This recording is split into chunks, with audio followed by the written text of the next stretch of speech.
ओम शांति।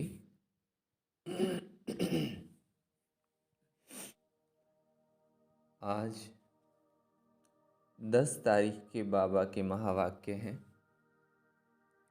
बाबा ने कहा, मीठे लाडले बच्चे, तुम्हारी है रूहानी याद की यात्रा। हमारी है रूहानी याद की यात्रा। तुम्हें शरीर को कोई तकलीफ नहीं देनी है। चलते फिरते, उठते बैठते बुद्धि से बाबा को याद करो।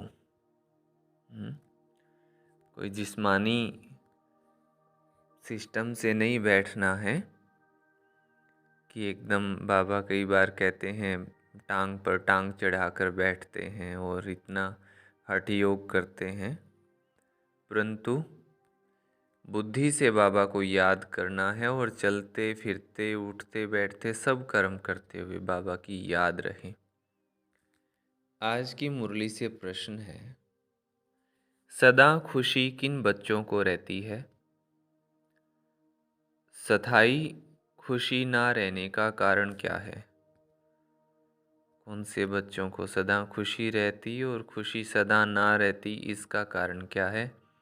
उत्तर है, जो पुरानी दुनिया, पुराने शरीर से मोह तोड़ बाबा और वर्षे को याद करते हैं, उन्हें ही सदा खुशी रहती है। जिन्होंने मोह तोड़ दिया है उनको सदा खुशी रहती है। जिनकी याद की यात्रा में माया के तूफान आते, अवस्था ठंडी हो जाती, उनकी खुशी स्थायी नहीं रहती है। दूसरी बात है, जब तक भविष्य राजाई इन आँखों से नहीं देखते हैं तब तक खुशी कायम नहीं रह सकती है। ये तो दूसरी बड़ी बात बाबा ने बताई। गीत है, हमें उन राहों पर चलना है जहाँ पग पग पर संभलना है। ओम शांति। ये बाबा कहते हैं बच्चों प्रति, ये तो समझने की बात है। इतने बच्चे सिवाय प्रजापिता ब्रह्मा के और किसके होते नहीं हैं। श्री कृष्ण को कभी प्रजापिता नहीं कहा जाता। नाम गाया हुआ है ना, प्रजापिता ब्रह्मा। जो होकर गए हैं वो इस समय हाजिर हैं। तो प्रजापिता ब्रह्मा की संतान ब्रह्मा कुमार कुमारियाँ ढेर हैं। ये है प्रजापिता ब्रह्मा की संतान। तो जरूर प्रजापिता ब्रह्मा का भी कोई पिता होगा ना। बच्चे जानते हैं हमारा दादा परम पिता परमात्मा शिव है। वो अब नई दुनिया रच रहे हैं, अर्थात पुरानी दुनिया को नई बना रहे हैं। इस पुरानी दुनिया में ये तन भी पुराने हैं, ये शरीर, ये चोले सबके पुराने हैं। नई दुनिया में सतो प्रधान नए तन होते हैं। वो कैसे होते हैं? देखो इन लक्ष्मी नारायण को। ये है नई दुनिया के नए शरीर, नए तन। इन्हों की महिमा भारतवासी जानते हैं। ये स्वर्ग नई दुनिया, नए विश्व के मालिक हैं। नई दुनिया जो थी वो अब पुरानी है। 84 जन्म लेने पड़ते हैं ना, इनका भी पूरा हिसाब है। कौन पूरे 84 जन्म लेते हैं? सब तो नहीं लेते हैं। 84 जन्म सिर्फ वही लेते हैं जिनका शुरू से आखिरी तक, आदि से अंत तक पार्ट है। जो पहले इस सृष्टि पर थे, हर एक बात लाडले बच्चों को धारण करनी है। यहाँ कोई मनुष्य को नहीं समझाते हैं। ये तो निराकार परमपिता परमात्मा मनुष्य तन में बैठ समझाते हैं। बलिहारी तो उनकी शिव बाबा की है। वो नहीं समझाते तो हम कुछ भी नहीं जानते थे। कुछ भी बातें हमें समझ में नहीं आती थी। हम तो बिल्कुल तुच्छ बुद्धि थे। अभी रचयिता और रचना के आदि मध्य अंत को जाना है। जो जैसा है उसे हमने जाना। इस बेहद ड्रामा में सबसे मुख्य पार्टधारी कौन है? ये अविनाशी बना बनाया ड्रामा है। गाते भी हैं बनी बनाई बन रही। गायन भक्ति मार्ग में करते हैं, परंतु ये अभी समझाया जाता है कि ये ड्रामा का खेल कैसे बना हुआ है। बाबा बैठ समझाते हैं, लाडले बच्चे, अब ये तो तुम जान गए हो कि तुमको यात्रा पर चलना है। मनुष्य यात्रा पर बहुत कष्ट सहन करके जाते हैं। पहले जाते थे, अभी तो एरोप्लेन ट्रेन आदि बहुत सहज निकली है। आगे तो मनुष्य पैदल यात्रा पर जाते थे। चलते चलते तूफान लगते थे, मनुष्य बेहाल हो जाते थे, बहुत कष्ट होता था। फिर कोई वापस लौट कर आते थे। तो आधा कल्प द्वापर से लेकर जिस्मानी यात्रा चलती है। भक्ति मार्ग में मनुष्य यात्रा पर क्यों जाते हैं? भगवान को ढूंढने, भगवान के दर्शन करने। अब भगवान कहीं बैठा तो नहीं है। भगवान के जड़ चित्र पूजे जाते हैं। जो होकर जाते हैं उनके जड़ चित्र बनाते हैं। चेतन में तो भगवान मिल नहीं सकते। शिवलिंग आदि ये सब जड़ चित्र है। जड़ चित्रों को देखने के लिए यात्रा करते हैं। ये एक भक्ति मार्ग की रस्म है। जानते हैं, परंतु कोई की भी जन्म कहानी को नहीं जानते कि ये कौन है, कब आए थे। शिव जयंती मनाई जाती है, परंतु उनको भी जानते नहीं हैं। आजकल तो इस उत्सव को भी उड़ा दिया है, क्योंकि इनका नाम रूप आदि प्राय लोप होना ही है। शिवरात्रि का इतना नहीं मनाते हैं, मतलब बाहरी रूप तो उसका चेंज हो ही रहा है। तो अभी तुम जानते हो ऊंचे से ऊंच ज्ञान का सागर सुख का सागर है। सागर से अभी हमको ज्ञान मिल रहा है। वही बेहद का बाबा अभी प्रैक्टिकल में है। अमरनाथ भी शिव बाबा है ना। दिखाते हैं बर्फ का लिंग बन जाता है अमरनाथ में। मनुष्यों को ठगने के लिए गपोड़े तो बहुत लगाए हैं। सूक्ष्म बात है, अंदरूनी बात बाबा जानते हैं। तो उस जिस्मानी यात्रा पर तकलीफ बहुत होती है। ये है रूहानी यात्रा। इसमें शरीर की कोई तकलीफ नहीं है। तुम बच्चे समझते हो, हम बेहद के बाबा के बच्चे हैं। भक्ति मार्ग में जन्म जन्मांतर याद करते आए हैं। अब स्मृति आई है। बाबा कहते हैं, तुम 63 जन्म ढूंढते ढूंढते उतरते गए। पहले एकदम कड़ी नौधा भक्ति करते हैं, फिर भी दुनिया को तमो प्रधान तो जरूर होना है। झाड़ वृद्धि को पाता है ना। एक भी मनुष्य वापस मेरे पास आ नहीं सकते। नाटक में सबको अपना पार्ट बजाना है। सतो रजो तमो में आना है। नंबर 1 का ही मिसाल लो। नंबर 1 लक्ष्मी नारायण सतो प्रधान थे, अब तमो प्रधान है, जिसमें ही फिर शिव बाबा ने प्रवेश किया है, क्योंकि इनको ही फिर नंबर 1 बनना है। फिर प्लस में माँ को रखते हैं। माताओं को लिफ्ट देनी होती है। पहले लक्ष्मी फिर नारायण। माताओं का नाम ऊंचा किया जाता है। माता सदैव पतिव्रता होती है। पुरुष कभी पत्नी व्रता नहीं होते हैं। वंदे मातरम कहा जाता है, महिमा सारी माताओं की ही है। माताएं जितना कायदे में रह सकती है उतना पुरुष नहीं रह सकते हैं। वंदे मातरम कहा जाता है। इस समय तुम बाबा के बने हो तो तुम हो जाते हो ब्रह्मा कुमार कुमारी। माता गुरु बगैर कभी किसका उद्धार होता नहीं है। गुरु तो बहुत ढेर के ढेर हैं। फिर भी कलयुगी घोर अंधियारा हो गया है। कितने गुरु गोसाई हैं। कहाँ कहाँ हरिद्वार आदि में उनके मंदिर बने हुए हैं। नहीं तो वास्तव में मंदिर उनको कहा जाता है जिसमें देवताएं होते हैं। सन्यासी लोगों का कभी मंदिर नहीं होता है। मंदिरों में तो देवताएं ही रहते हैं, क्योंकि उनकी आत्मा और शरीर दोनों पवित्र है। इन महात्माओं की भल आत्मा पवित्र है, परंतु शरीर पवित्र मिल नहीं सकता, क्योंकि तत्व भी तमो प्रधान है।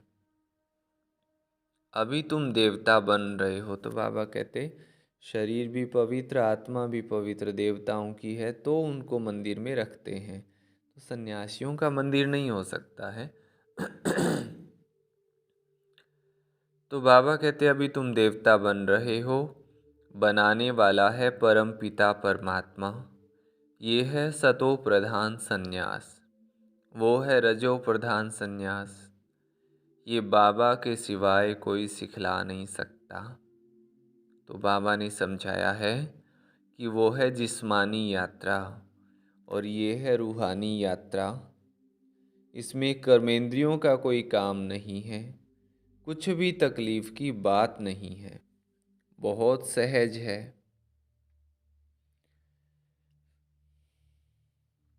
वो जिस्मानी यात्रा अनेक प्रकार की है, ये रूहानी यात्रा एक ही है।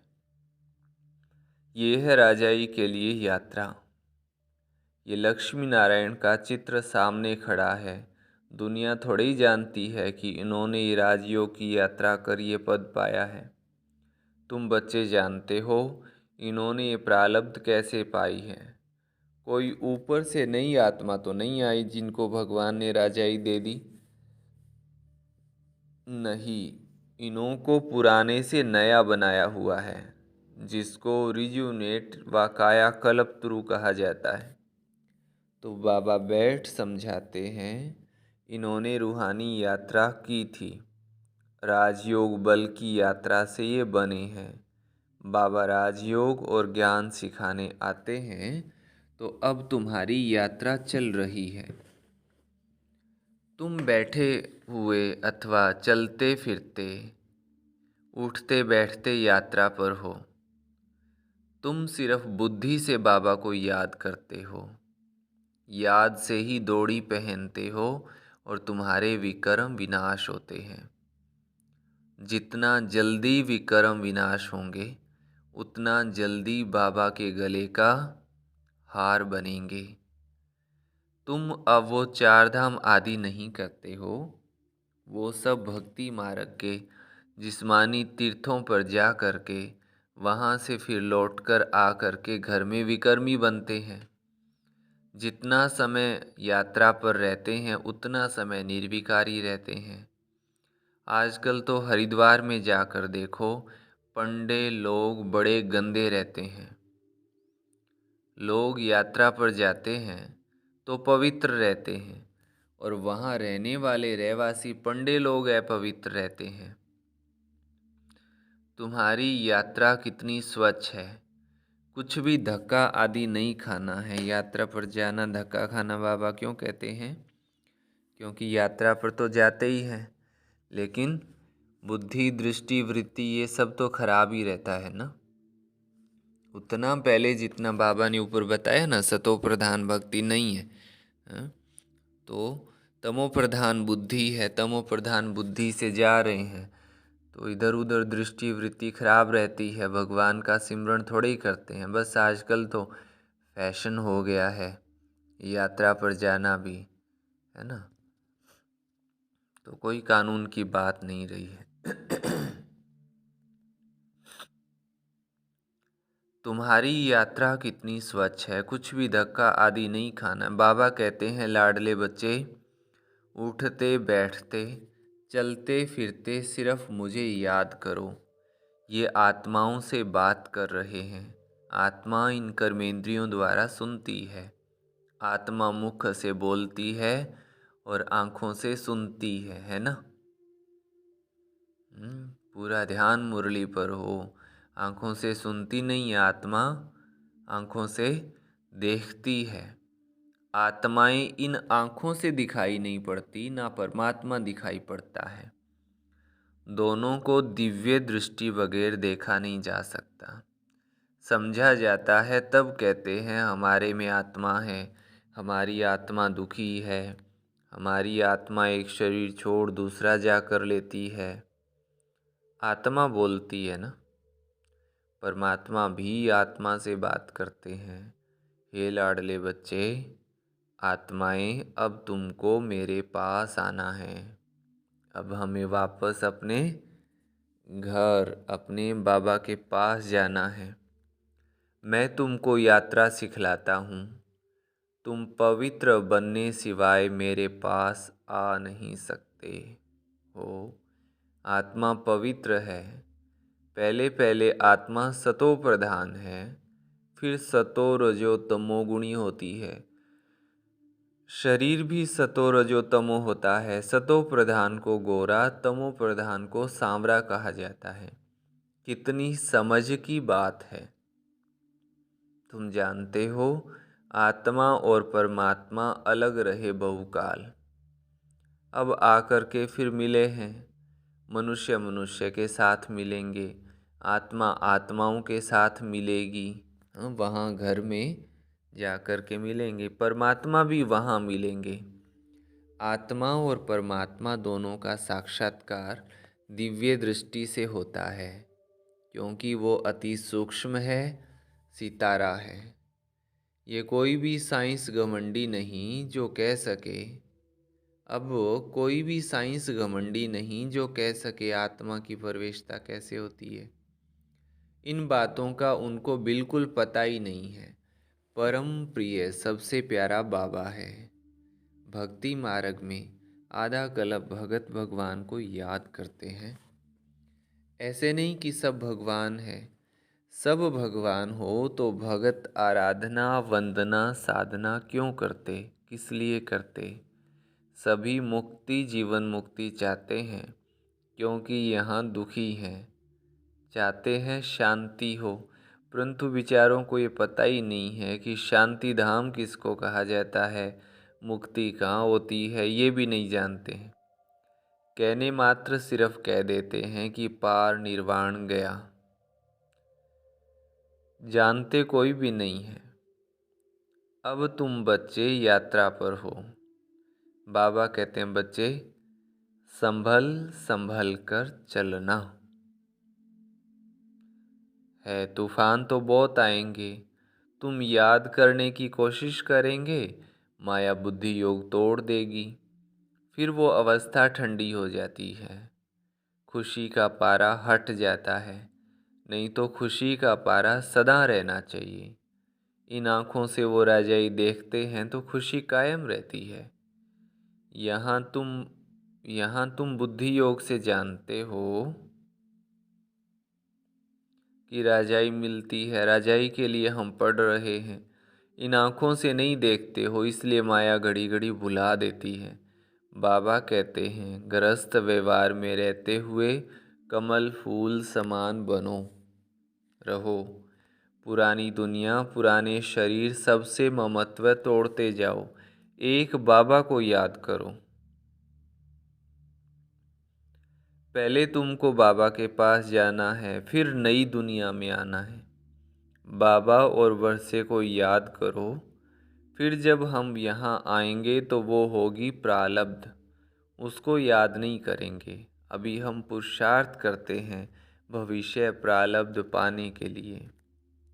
यहाँ मनुष्य पुरुषार्थ करते हैं अपनी यहाँ की आजीविका के लिए, कमाई करते रहते हैं। हम भविष्य की आजीविका के लिए पुरुषार्थ करते हैं। गृहस्थ व्यवहार में रहते फिर ये कोर्स भी उठाना है, ज्ञान को धारण करना है। फिर तुमको पुरुषार्थ नहीं करना होगा। ये ज्ञान सुन रहे हैं, केवल सुनने मात्र नहीं है, ये हमें बुद्धि में धारण भी करना है। बुद्धि में धारण करना मीन्स कि ये नई बातें हैं। अब हम जो आज तक सोचते थे तो वो जिस तरह से सोचते थे, अब उसको नए तरीके से, ज्ञान के तरीके से हमें सोचना है कि बाबा यहाँ हमें क्या कहते हैं और हम क्या कर रहे हैं, ये देखने की बात होती है। तो बाबा कहते पुरुषार्थ करना है, धारण करना। वहाँ तुम पुरुषार्थ नहीं करते हो, प्रारब्ध भोगते हो। तुम जानते हो हम भविष्य बनाते हैं, वहाँ प्रारब्ध भोगेंगे। वहाँ याद नहीं रहती कि हम प्रारब्ध भोगते हैं, फिर तो पुरुषार्थ भी याद पड़े। पुरुषार्थ और प्रारब्ध दोनों ही भूल जाते हैं। प्रारब्ध भोगते रहते हैं, जो बीत गया उसका पता नहीं रहता है। अभी तुमको पास्ट प्रेजेंट फ्यूचर, अभी तुम पास्ट प्रेजेंट फ्यूचर को जानते हो। हैं अभी हम तीनों काल जानते हैं, त्रिकालदर्शी हैं। और कोई मनुष्य नहीं जो पास्ट प्रेजेंट फ्यूचर को जानते हो। इसको कहा जाता है त्रिकालदर्शी। बाबा ने रूहानी यात्रा और जिस्मानी यात्रा का अंतर भी अच्छी रीति समझाया है। समझ में आ गई ना बात। जिस्मानी यात्रा पर जाते हैं तो वो कोई कमाई की बात नहीं होती है या आत्म शुद्धि की बात नहीं होती है। और आजकल तो ऐसा भी देखने में आता है कि यूथ लोग जाते हैं जिस्मानी यात्रा पर तो आपस में कोई ज्ञान चर्चा या भगवत चर्चा नहीं करते हैं। इधर उधर की दुनियावी मायावी बातें ही करते रहते हैं। और एक तो ये भी देखने में आया कि कावड़ के लिए जा रहे थे तो वहाँ डीजे था गाड़ी में और फिल्मी गीत बज रहे थे। तो ये भी कमाल देखो आप, कितनी तमो प्रधानता हो गई है ना। हाल बेहाल हो गया है। तो इसमें कोई शुद्ध थोड़ा ही हो रहा है, मन और ही ज़्यादा विचलित हो रहे हैं। तो ये है जिस्मानी यात्रा, मतलब जिस्म यात्रा कर रहा है लेकिन मन किधर है वो कोई किसी को लेना देना नहीं है। पर हमारी है रूहानी यात्रा। रूहानी यात्रा में रूह यात्रा कर रही है, रूह के अंदर मन है, तो हमें मन बुद्धि से बाबा को याद करना है। और ये यात्रा तो घर का काम काज करते हुए भी, चलते फिरते, सोते जागते, उठते बैठते, खाते पीते, हाँ, पढ़ते लिखते, सब कुछ देखते सुनते, सब कुछ करते हुए हमें इस यात्रा का अभ्यास करना है ना। ध्यान तो रखा जा सकता है हर बात में, तो ये कंट्रास्ट है। ये यात्रा घर बैठे भी हो सकती है।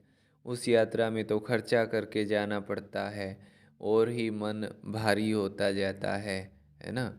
और उसमें कोई हमारी सुरक्षा भी नहीं रहती है। आजकल तो कितने हादसे सुनने में आते हैं, फलानी जगह पैदल यात्री जा रहे थे और ये हादसा हो गया।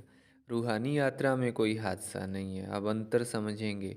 रूहानी वो यात्रा केवल शरीर से यात्रा करते हैं, ये यात्रा मन से यात्रा करते हैं। वहाँ उस यात्रा में सुरक्षा नहीं होती है। इस यात्रा में हमारी सुरक्षा और रक्षा स्वयं भगवान करते हैं। उस यात्रा में मन शुद्ध नहीं होता है, इस यात्रा से आत्मिक शुद्धि होती है। उस यात्रा को करते हुए घर बार सारी बातों से एक बार न्यारा होना पड़ता है। ये यात्रा हम घर बार में रहते हुए कर सकते हैं। उस यात्रा में खर्चा लगता है। जिस्म से जो यात्रा करते हैं, धाम में जाते हैं, पैदल यात्रा करते, खर्चा लगता है। यहाँ एक पाई का भी खर्चा नहीं लगता है। उस यात्रा से शक्ति घटती है, आत्मा की भी और शरीर की भी, और इस यात्रा से शक्ति बढ़ती है। उस यात्रा में कमाई घटती है, इसमें पुण्य कर्मों की कमाई बढ़ती है ना। तो कितना सारा अंतर है। तो बाबा कहते हैं, बाबा ने अच्छी रीति कंट्रास्ट समझाया है। जिस्मानी यात्रा जन्म जन्मांतर करते आए हैं और ये रूहानी यात्रा है एक जन्म की। ये दो अंतर बाबा और बताते हैं। स्वर्ग में जाएंगे फिर लौटकर इस मृत्यु लोक में आना नहीं है। उस यात्रा में तो क्या करते हैं, यात्रा करने जाते वापस घर आ जाते हैं, फिर वैसे के वैसे भिखारी बन जाते हैं। लेकिन ये यात्रा एक जन्म ही करते हैं और इस यात्रा के बाद तो पवित्र धाम में चले जाते हैं, फिर इस मृत्यु लोक में आने की दरकार नहीं रहती है ना। कितना कंट्रास्ट बाबा ने समझाया है। अच्छा, मीठे मीठे सिकिलधे स्वदर्शन चक्रधारी बच्चों प्रति मात पिता बाप दादा का याद प्यार और गुड मॉर्निंग। रूहानी बाप की रूहानी बच्चों को नमस्ते। हम रूहानी बच्चों की रूहानी मात पिता बाप दादा को याद प्यार गुड मॉर्निंग और नमस्ते। धारणा के लिए मुख्य सार है। फर्स्ट पॉइंट, सतो प्रधान संन्यास से आत्मा और शरीर दोनों को पवित्र बनाना है। पुरानी दुनिया और पुराने शरीर से ममत्व तोड़ देना है। सतो प्रधान संन्यास से आत्मा और शरीर दोनों को पवित्र बनाना है। पुरानी दुनिया और पुराने शरीर से मोह तोड़ देना है। सेकंड पॉइंट है, त्रिकालदर्शी बन पास्ट प्रेजेंट फ्यूचर को बुद्धि में रख पुरुषार्थ करना है। ज्ञान को धारण कर सदा खुशी में रहना है। ज्ञान को धारण कर सदा खुशी में रहना है। वरदान दिया बाबा ने, पुराने हिसाब किताब को समाप्त कर संपूर्णता का समारोह मनाने वाले बंधन मुक्त भव। इस पराये देश में जब सभी बंधन युक्त आत्मा बन जाते हैं, तब बाबा आकर स्वरूप और स्वदेश की स्मृति दिलाकर बंधन मुक्त बना करके स्वदेश में ले जाते हैं और स्वराज्य अधिकारी बनाते हैं। तो अपने स्वदेश में चलने के लिए सब हिसाब किताब के समाप्ति का समाप्ति समारोह मनाओ। जब अभी ये समारोह मनाएंगे तब अंत में संपूर्णता समारोह मना सकेंगे। बहुत काल के बंधन ही बहुत काल के बंधन मुक्त ही बहुत काल के जीवन मुक्त पद को प्राप्त करते हैं। आज की वाणी से स्लोगन है, अपने उमंग उत्साह के सहयोग और मीठे बोल से कमजोर को शक्तिशाली बना देना ही शुभ चिंतक बनना है। अपने उमंग उत्साह के सहयोग और मीठे बोल से कमजोर को शक्तिशाली बना देना ही शुभ चिंतक बनना है। अच्छा, ओम शांति सभी को। अभी आज की मुरली रिपीट कराएंगे सभी को। आज की मुरली से मुख्य पॉइंट्स। फर्स्ट पॉइंट, बाबा ने आज दो प्रकार की यात्रा बताई, एक है जिस्मानी, दूसरी है रूहानी। बाबा कहते कि मनुष्य लोग जिस्मानी यात्रा पर जाते हैं भगवान को ढूंढने के लिए, लेकिन भगवान कोई जड़ चित्र में तो है नहीं जो उनको मिले। भगवान तो चैतन्य है। तो बाबा कहते कि मनुष्य यात्रा पर बहुत कष्ट सहन करते हैं, हमारी है रूहानी यात्रा। तो बाबा कहते कि तुम्हें तो उठते बैठते चलते फिरते बुद्धि से बाप को याद करना है, कोई शरीर को तकलीफ नहीं देनी। तुम्हारी यात्रा कितनी स्वच्छ है, कुछ भी धक्का आदि नहीं खाना पड़ता। फिर याद से ही विकर्म विनाश होते हैं। जितने जल्दी विकर्म विनाश होते जाएंगे, उतनी जल्दी बाबा के गले का हार बनते जाएंगे। तो बाबा ने कहा, तुम यात्रा पर चलते हो तो बहुत बहुत संभाल कर चलना है। तूफान भी बहुत आएंगे, लेकिन तुम्हें तो बाप को याद करते रहना है। सेकंड पॉइंट, बाबा ने कहा कि बच्चों को स्थायी खुशी में रहना है। स्थायी खुशी में रहने के लिए बाबा ने दो चीजें बताई। पहला, अपनी जो भी पुरानी चीजें हैं उनसे ममत्व तोड़ना है। पुरानी दुनिया, पुराने संस्कार, पुराना शरीर, हर एक चीज से ममत्व तोड़ना है। और बाबा ने कहा कि बुद्धि में यह याद रहे कि हमें राजाई मिलने वाली है, और उस राजाई को देखो, उसे स्मृति में रखो। तो बाबा कहते तो सताई खुशी बनी रहेगी। और फिर बाबा को याद करते रहना है और वर्षा लेते रहना है। थर्ड पॉइंट, बाबा कहते अभी तुम बच्चे बाप के बने हो। तो बाबा बच्चों को टाइटल देते हैं, ब्रह्मा कुमार, ब्रह्मा कुमारी का। अभी फिर हम देवता बन रहे हैं। बनाने वाला है एक परम पिता परमात्मा। इसी को बाबा कहते कि यह है सतोप्रधान संन्यास। ये एक बाप के सिवाय और कोई सिखला नहीं सकता। तो बाबा कहते कि तुम्हारी यात्रा है राजाई के लिए। फोर्थ पॉइंट, बाबा कहते कि गृहस्थ व्यवहार में रहते कमल समान रहना है। जो बाबा नॉलेज देते हैं उसे धारण करना है, पुरुषार्थ करना है भविष्य राजाई के लिए। आज का वरदान, पुराने हिसाब किताब को समाप्त कर संपूर्णता का समारोह मनाने वाले बंधन मुक्त भव। पुराने हिसाब किताब को समाप्त कर संपूर्णता का समारोह मनाने वाले बंधन मुक्त भव।